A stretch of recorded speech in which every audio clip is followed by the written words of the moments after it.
गुरुवारी 16 ऑक्टोबरला गुजरातच्या राजकारणात अचानक एक मोठी घडामोड घडली.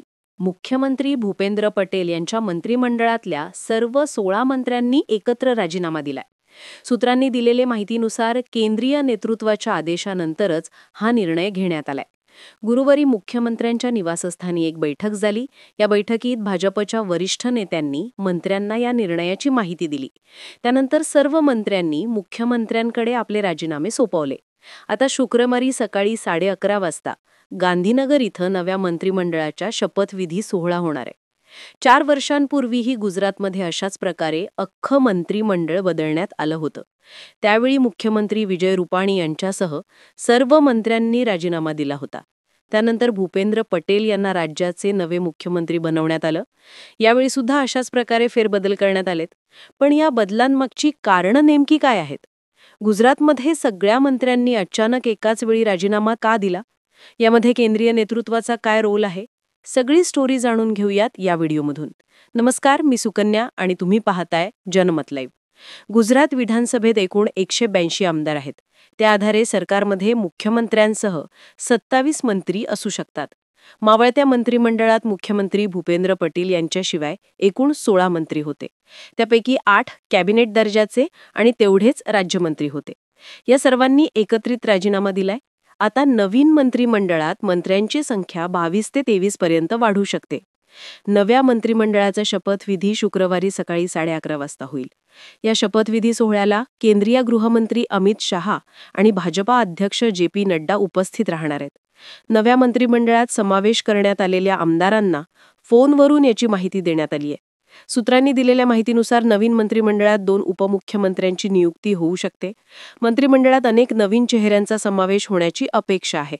सोबतच काँग्रेसमधून भाजपमध्ये गेलेले काही आमदारही मंत्री बनण्याची शक्यता आहे. गुजरातच्या नवीन मंत्रिमंडळात 16 पैकी जवळपास 10 मंत्र्यांना पुन्हा चान्स मिळण्याची शक्यता नाही. नवीन चेहऱ्यांमध्ये काँग्रेसमधून भाजपमध्ये आलेले अल्पेश ठाकूर, हार्दिक पटेल, अर्जुन मोढवाडिया आणि सी.जय चावडा यांना संधी मिळू शकते. सौराष्ट्रातले जयेश राधडिया आणि जितू वाघाणी यांचं स्थान जवळपास निश्चित आहे. नव्या मंत्रिमंडळात पाटीदार समुदाय आणि उत्तर गुजरातमधल्या ठाकर समुदायाकडे विशेष लक्ष दिलं जाणार असल्याचं बोललं जात आहे. मंत्रिपदाच्या शर्यतीत काही महिला नेत्या देखील आहेत. यामध्ये क्रिकेटर रवींद्र जडेजा यांची पत्नी रिवाबा जडेजा, संगीता पाटील आणि दर्शिता शहा यांचा समावेश आहे.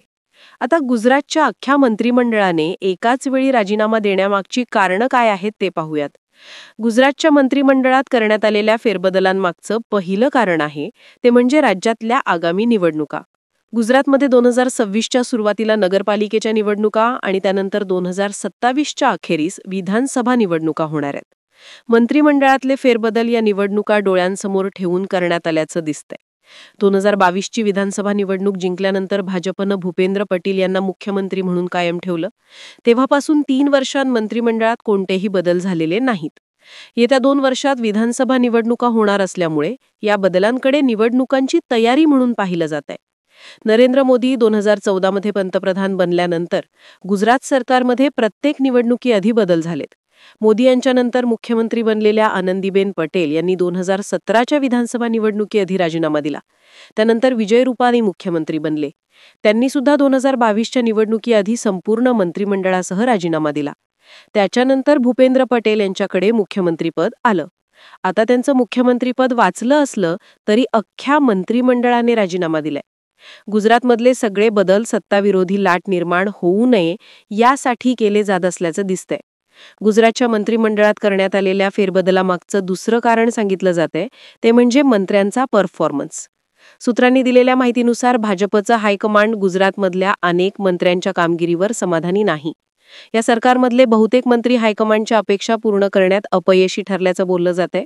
समोर आलेल्या माहितीनुसार गुजरात सरकारमधले मत्स्य व्यवसाय आणि पशुसंवर्धन मंत्री पुरुषोत्तम सोलंकी, पंचायत मंत्री बच्चूभाई खबर, वन पर्यावरण मंत्री मुकेश पटेल, अन्न आणि नागरी पुरवठा मंत्री भिकूसिंग परमार आणि आदिवासी विकास मंत्री कुंवरजी हलपती यांना वगळलं जाण्याची शक्यता आहे. हायकमांड या मंत्र्यांच्या कामाबाबत समाधानी नाहीये. अलीकडेच गुजरातच्या विसावदर विधानसभा मतदारसंघात पोटनिवडणूक झाली. या निवडणुकीत आम आदमी पक्षाचे उमेदवार गोपाळ इटालिया यांना पराभूत करण्यासाठी मुख्यमंत्री भूपेंद्र पटेल, प्रदेश अध्यक्ष जगदीश विश्वकर्मा यांच्यासह बहुतेक भाजप नेते विसावदरला गेले होते. या नेत्यांनी तिथं प्रचंड जोर लावून सुद्धा भाजपाला ही जागा जिंकता आली नाही. त्यामुळे राज्यातले नेत्यांच्या निवडणूक जिंकवण्याच्या क्षमतेवरही प्रश्नचिन्ह उपस्थित झाले.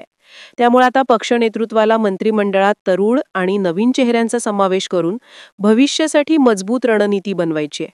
सूत्रांनी दिलेल्या माहितीनुसार संघटना आणि सरकारमध्ये नवीन ऊर्जा भरण्यासाठी हा बदल केला जातोय.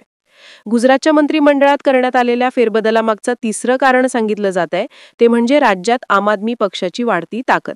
2027च्या विधानसभा निवडणुकीआधी अरविंद केजरीवाल यांच्या आम आदमी पार्टीनं विसावदरची जागा जिंकून भाजपला चिंतेत टाकल्याचं बोललं जात आहे. गेल्या काही वर्षांपासून गुजरातमध्ये आम आदमी पार्टीनं हळूहळू आपला जम बसवण्यास सुरुवात केली आहे. इतक्या वर्षांपासून गुजरातमध्ये काँग्रेस आणि भाजप या दोन पक्षांमध्येच मुख्य लढत असायची. मात्र गेल्या निवडणुकीपासून यात आम आदमी पार्टीची एंट्री झाली आहे.